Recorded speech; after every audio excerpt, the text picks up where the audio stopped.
Suspense.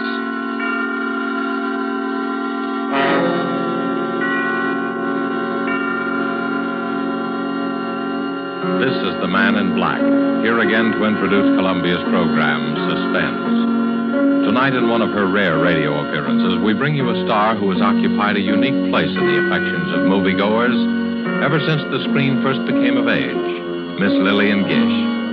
Appearing with Miss Gish are two distinguished players, Mr. Ray Collins of the Metro-Goldwyn-Mayer fold, whose current release is Thousands Cheer, and Mr. Bramwell Fletcher, who has ornamented many a stage and film success.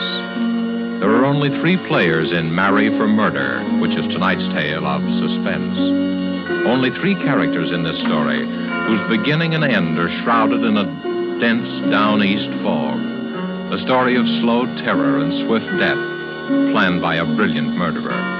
And so with the performances of Lillian Gish as Lettie Hawthorne, a frightened, neurotic creature who seemed destined to be a perfect victim, of Bramwell Fletcher as Mark Taylor, so handsome and attentive, and of Ray Collins as the lawyer, Phillip Holden, who relates these events to us, we again hope to keep you in suspense.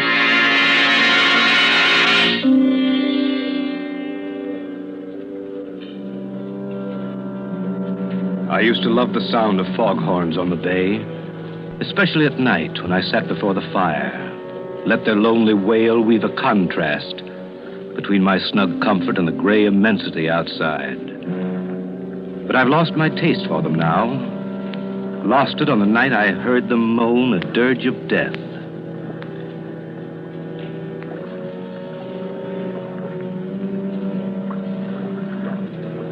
It's hard enough to lose a friend.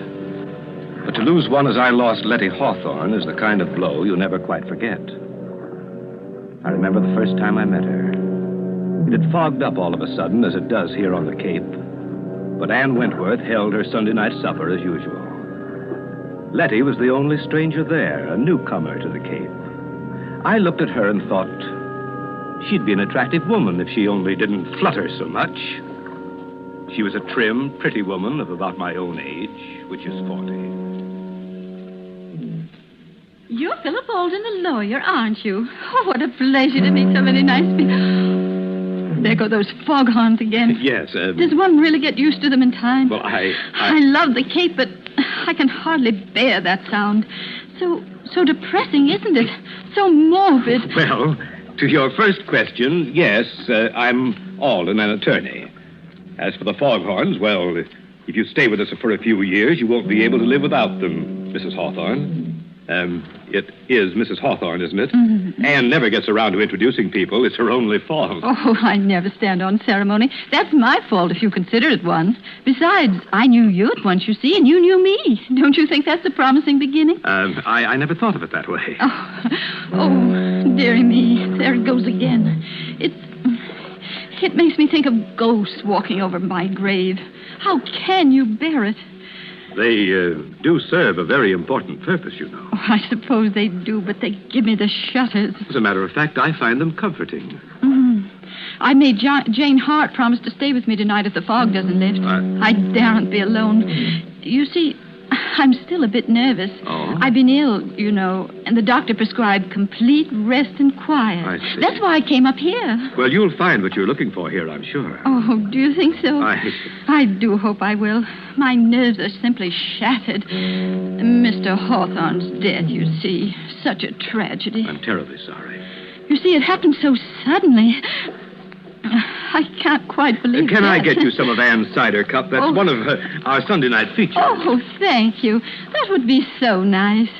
It's such a comfort to have a man take care of one again. You make me feel so protected. I know we're going to be great friends, aren't we?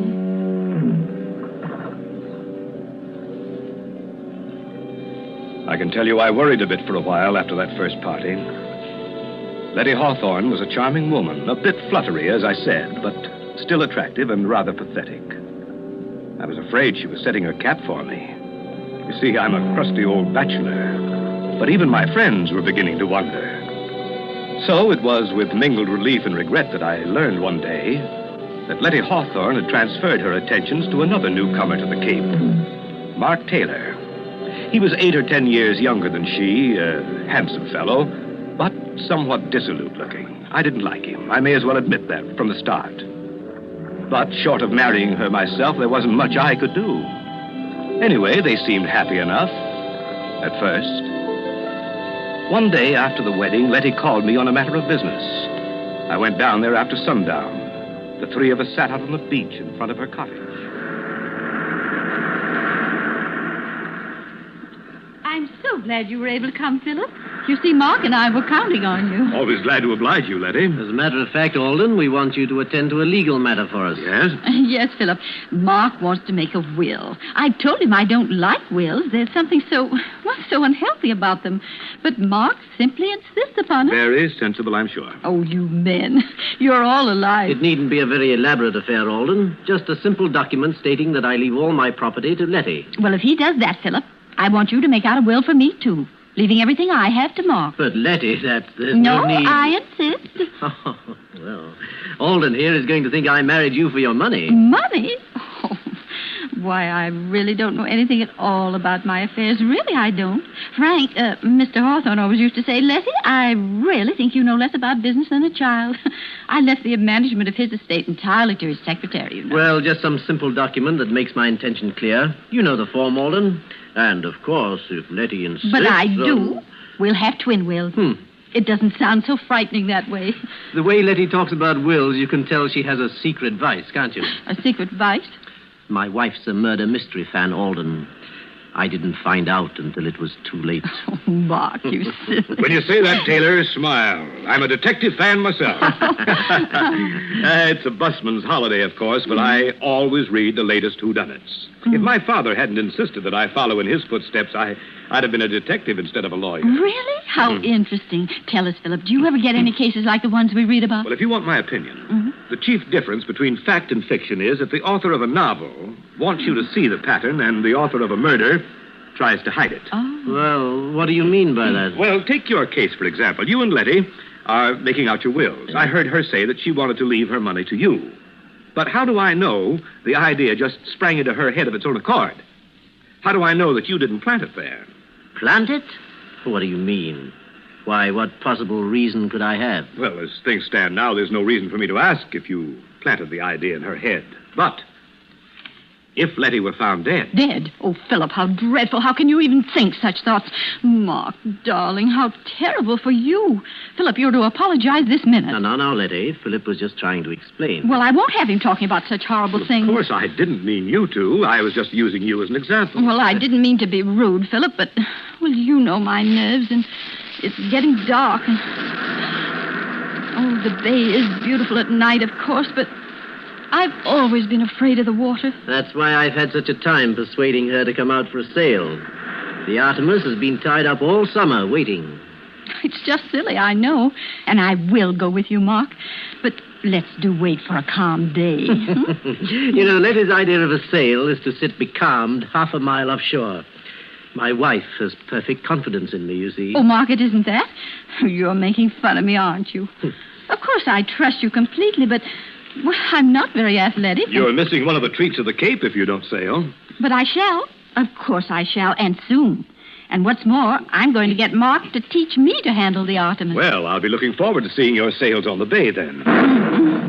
Oh, Mark, a storm. I better be getting home before it breaks. Are you sure you'll be all right? Oh, I'm simply terrified of thunder. Wouldn't you rather stop with us? Oh, I can make it to town. Stop by tomorrow, won't you, Holden? Or as soon as you have those papers. Right. Now, you won't be nervous after our talk of wills and murders. But of course you won't. I'm such a coward myself that I can never understand how other people can be so brave. You know, Philip, Lettie's helplessness is one of her chief charms. Sometimes I suspect she exaggerates it just to make me feel important. Oh, Mark, you mustn't. Giving all my secrets away. Well, don't worry about me or the wills, Lettie. Someday you will frighten yourself to death.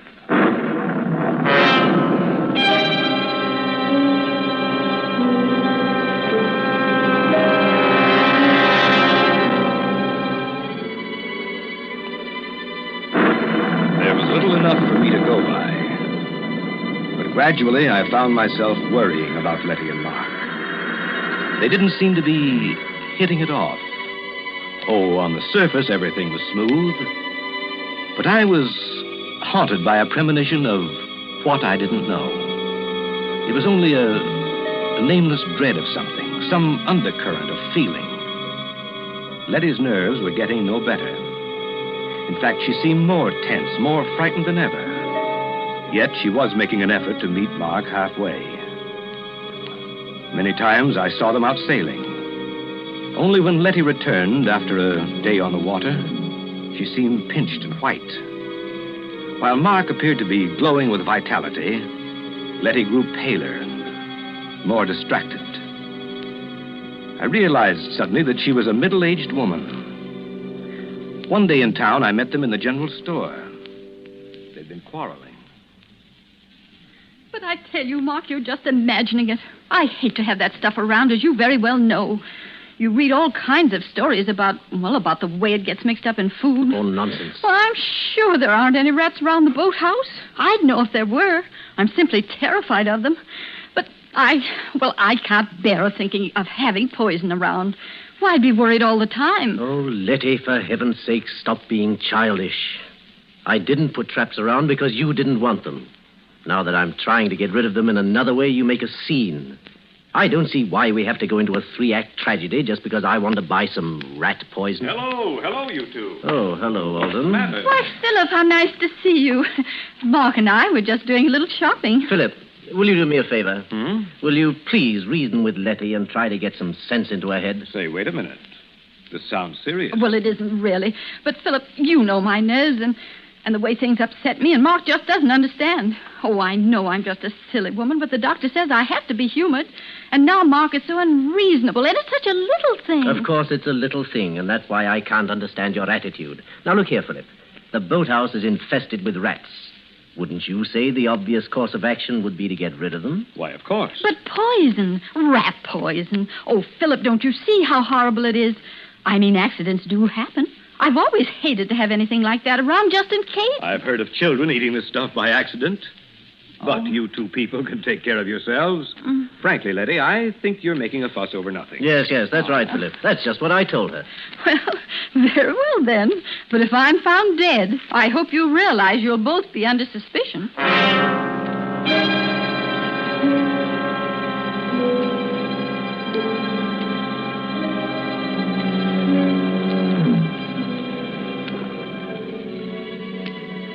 Seemed a foolish quarrel at the time.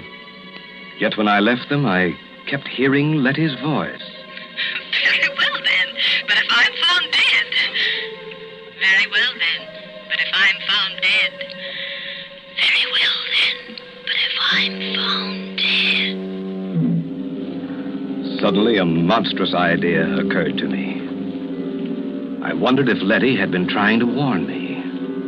And then the horrible suspicion broke.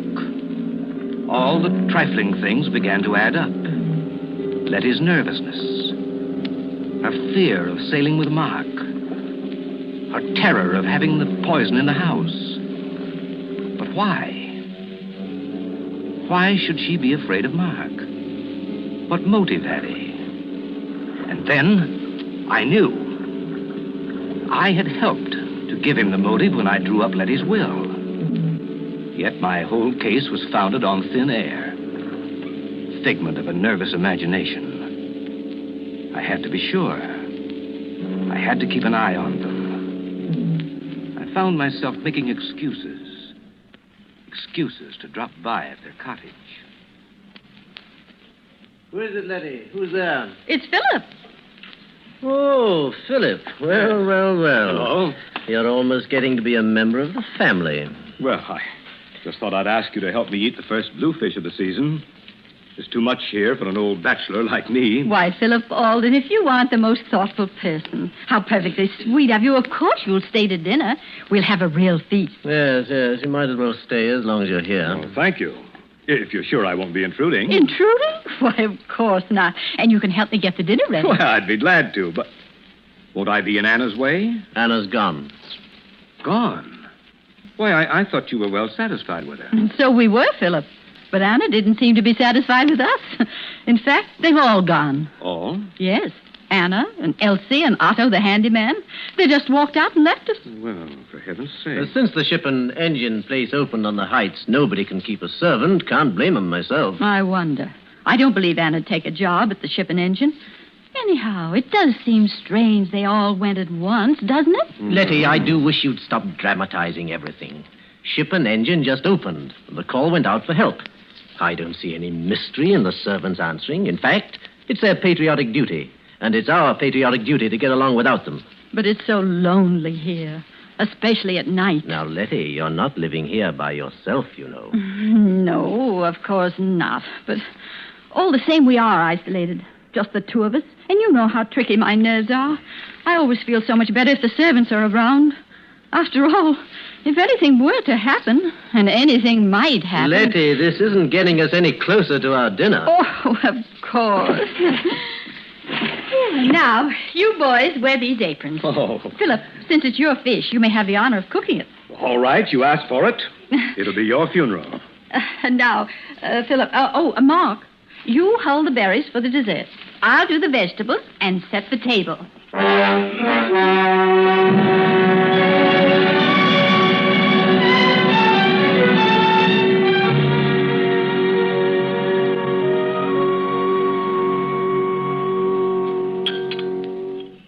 Well, for a seasoned bachelor, this dinner's a rare treat, Lettie. Oh, I'm so glad you enjoyed it, Philip. Though I don't deserve the credit. That bluefish was simply delicious. How did you manage to catch it all by yourself? I always think men are so wonderful. Well, I'd be glad to take you both the next time I go fishing. It's good fun. Fresh air would be good for you, Lettie. Oh, no, I couldn't. Well, I'm still just a wee bit nervous about the water. Though I tried terribly hard, haven't I, Mark? Yes. I've been good about the sailing. But you know I'm learning to manage the Artemis all by myself, aren't I, Mark? Mm-hmm. I don't write my name in the wake anymore, do I? Yes, Lettie's a real hand at the tiller. She'll be a better sailor than I am soon, you see. You'd have seen her take the Artemis into harbor the other day. You did, all by... Yes, she came through that channel with a breeze against her. I wanted to take it over, afraid she'd run into the mud flats. But no, she coaxed it all the way, and we came in under sail. Yes, and I wanted to do it all by myself, even though I was terrified. Well, good for you. Why, that's really a splendid accomplishment. I've been negotiating the harbor for years, but I confess that I have trouble every now and then. Well, since nobody wants any more berries, I guess it's time to do the dishes. Now, I'll show you what a good hand I am as a dishwasher. Wait a minute. That's my job. Here. No, Here. I'll clean and wash. You two can dry, and you can dry. Lettie, what is it? Well, you shouldn't have tried to carry that tray. No, it's not that. Why, Lettie, what's happened to you? You look ghastly. I'm afraid something I ate. Here, you better lie down. Oh, I'll carry her upstairs. Get a doctor, will you? I'm afraid, Mark. I'm afraid I've been poisoned.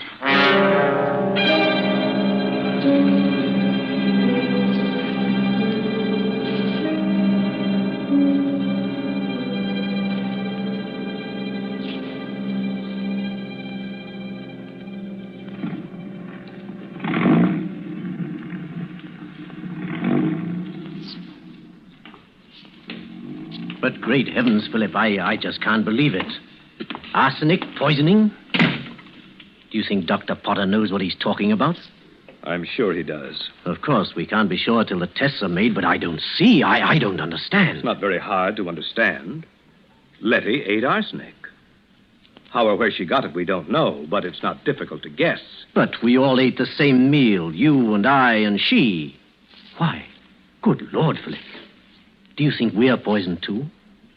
I feel perfectly all right. You appear to be comfortable. I think we'd feel it by now. But then how on earth Let's be did she... perfectly logical about it. We all ate the bluefish. Yes. I prepared it. We all had potatoes and string beans. Lettie cooked those. Yes. Then we all ate strawberries. You prepared them. Why... Now, the fish and the vegetables were all served in large platters, and each one of us helped ourselves. Therefore, if any poison were in the food, we'd all be sick. But the strawberries, Mark... See here, Holden, are you suggesting... Wait a minute. We're just following this through logically. The strawberries were put on the table in separate dishes. The poison could have been slipped into Lettie's plate, in the kitchen. Holden, you have no right to accuse me of this. Why, you're fixing up a case against me. I'm doing nothing of the sort. In any event, I think you might worry less about your own skin and more about Lettie. Thanks. I think I can take care of my own wife. Nevertheless, I suggest you get someone to help you. I'm perfectly well able to nurse her myself. If I were you, I'd have someone else as well. I'll send Mrs. Halstead over from town. She's an experienced practical nurse. What I've always appreciated about you, Philip, is the way you mind your own business. I'll be going now. Mrs. Halstead will be along as soon as I can get her.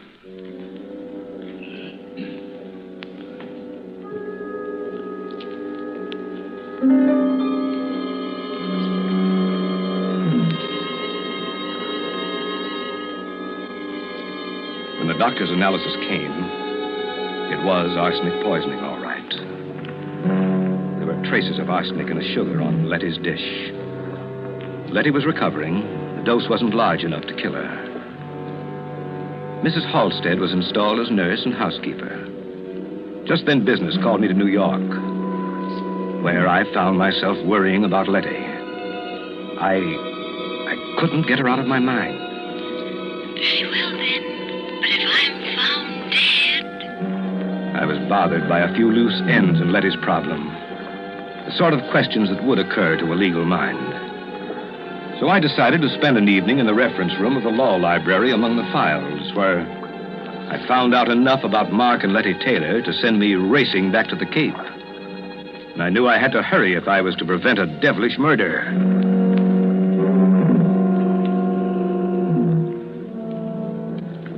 It was one of those dull gray afternoons when I arrived at the station. Fog was so thick over the bay that it seemed to cloud the whole town.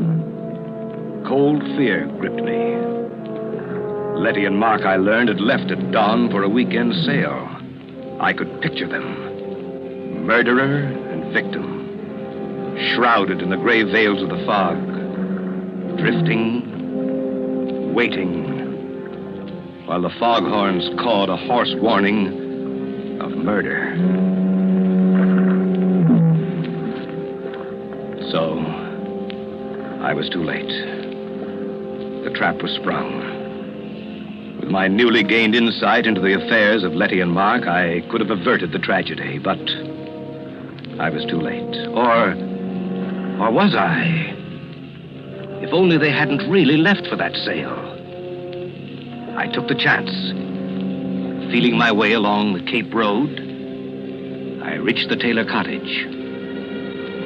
Nobody was there. Then I heard noises in the boathouse. I crept down the slope and listened.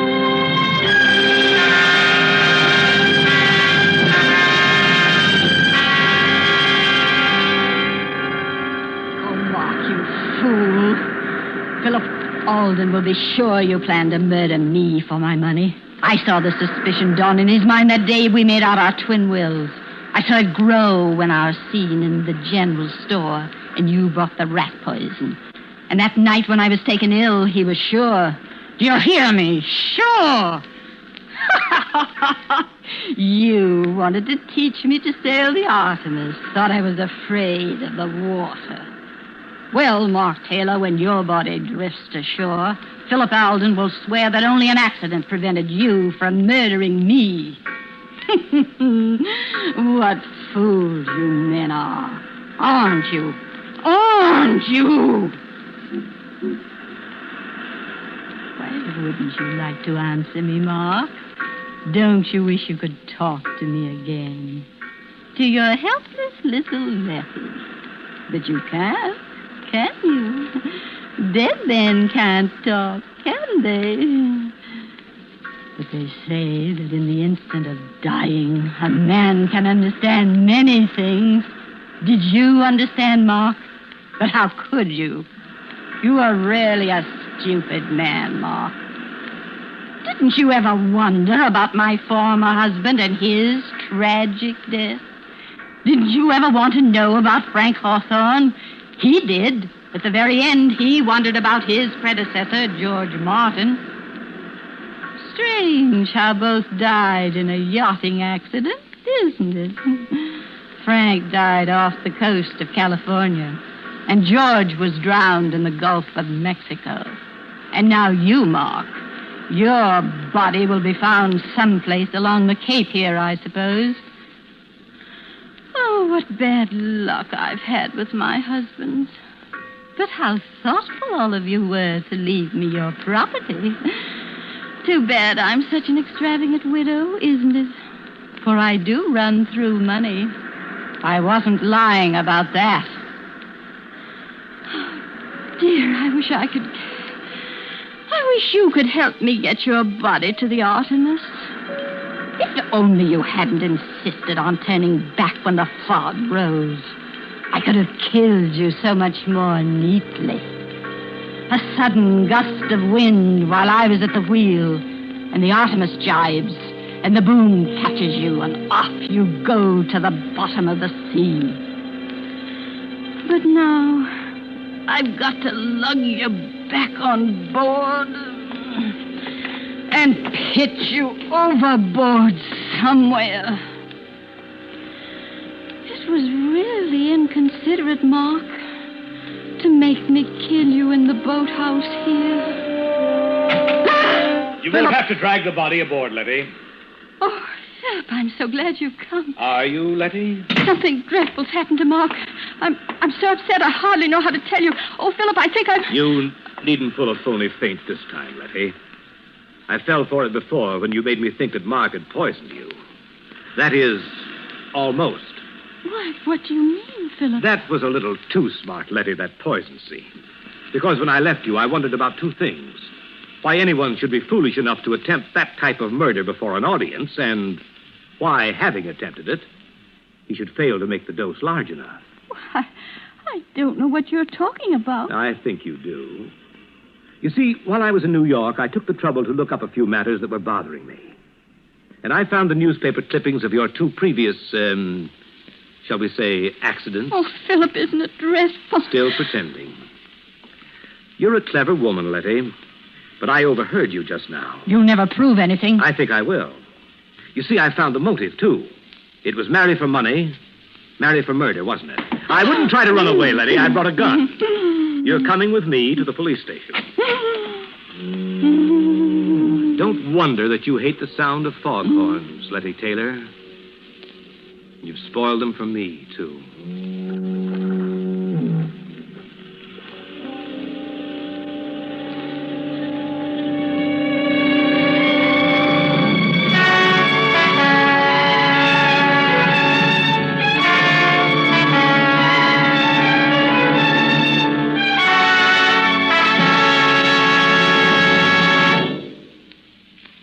And so closes Marry for Murder, starring Lillian Gish with Ray Collins and Bramwell Fletcher.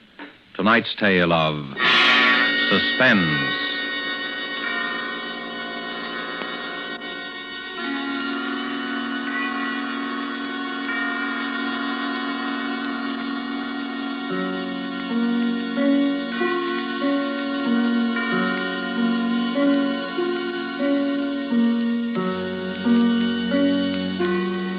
This is your narrator, the man in black, who conveys to you Columbia's invitation to spend this half hour in suspense with us again next week, same time, when Virginia Bruce and John Loder will star in the Dorothy B. Hughes suspense thriller, The Cross-Eyed Bear. The producer of these broadcasts is William Spier, who, with Ted Bliss, the director, Bernard Herrmann and Lucien Marowik, conductor and composer, and Walker T. Field, the author, collaborated on tonight's Suspense.